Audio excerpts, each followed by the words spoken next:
Debat kedua antar calon presiden sudah berlangsung pada malam kemarin. Berbeda dengan debat pertama, atmosfer debat kali ini terasa dinamis dan lebih panas. Saling kritik dan saling balas argumen terlontar dari ketiga calon presiden.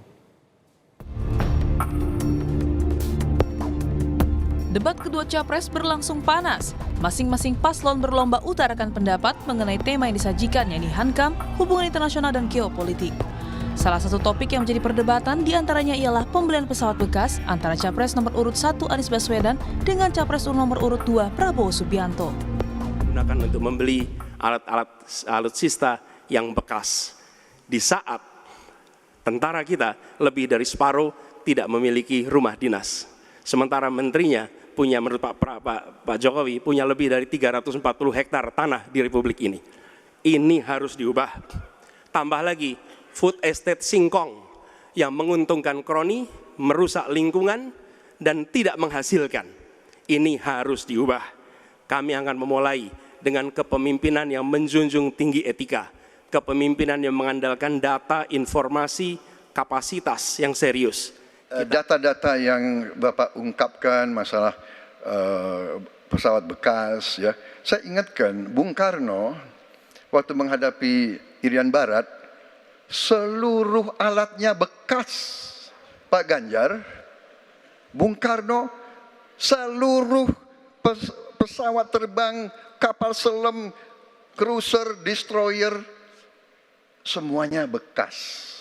Ya, jadi kita juga masih pakai banyak sampai sekarang pesawat bekas. Jadi banyak data Bapak, mungkin niat Bapak baik, tapi mungkin tim Bapak, staf Bapak itu keliru memberi masukan. Ya. Jadi dalam alat perang, saya katakan, bukan baru dan bekas, tapi usianya.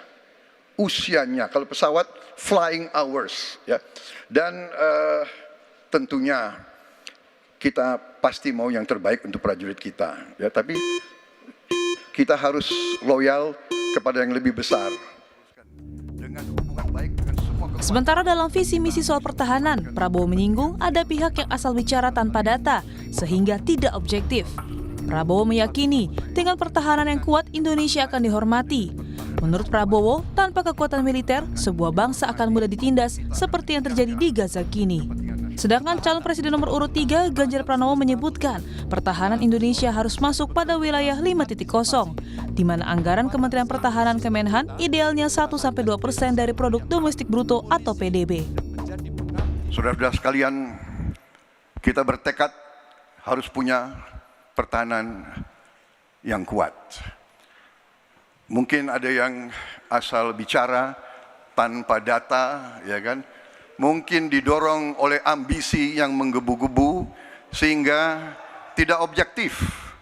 Saudara-saudara sekalian, saya sebagai Menteri Pertahanan berpegang kepada doktrin, kepada strategi nasional, dan semuanya adalah atas dasar kepentingan bangsa dan rakyat Indonesia, dan saya mampu mempertanggungjawabkan, dan saya berkeyakinan hanya dengan pertahanan yang kuat kita akan dihormati, kita akan menjaga kepentingan nasional kita.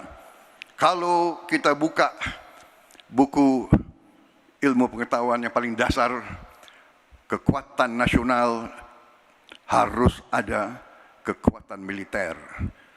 Tanpa kekuatan militer, sejarah peradaban manusia mengajarkan bahwa bangsa itu akan dilindas seperti di Gaza sekarang ini.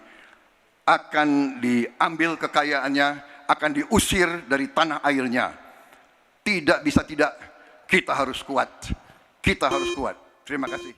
Pertahanan kita mesti masuk pada wilayah 5.0 dengan teknologi sakti, dengan rudal hipersonik, senjata cyber, sensor kuantum, dan sistem senjata otonom. Dan itu bisa dilakukan kalau anggaran dari Kemenhan itu 1-2% dari PDB. Sehingga MEF kita akan bisa tercapai. Karena ini yang mengerikan, di 2024 saya khawatir ini tidak akan tercapai. Di akhir sesi debat, para capres pun mengungkapkan hasil dari debat kedua ini. Mulai dari capres nomor urut 1 Anies Baswedan menyebut pentingnya transparansi. Capres nomor urut 2, Prabowo Subianto mengungkapkan banyaknya kekeliruan data yang disebut paslon lain. Dan Capres nomor urut 3, Ganjar Pranowo, yang meminta agar debat ini menjadi preferensi rakyat untuk memilih.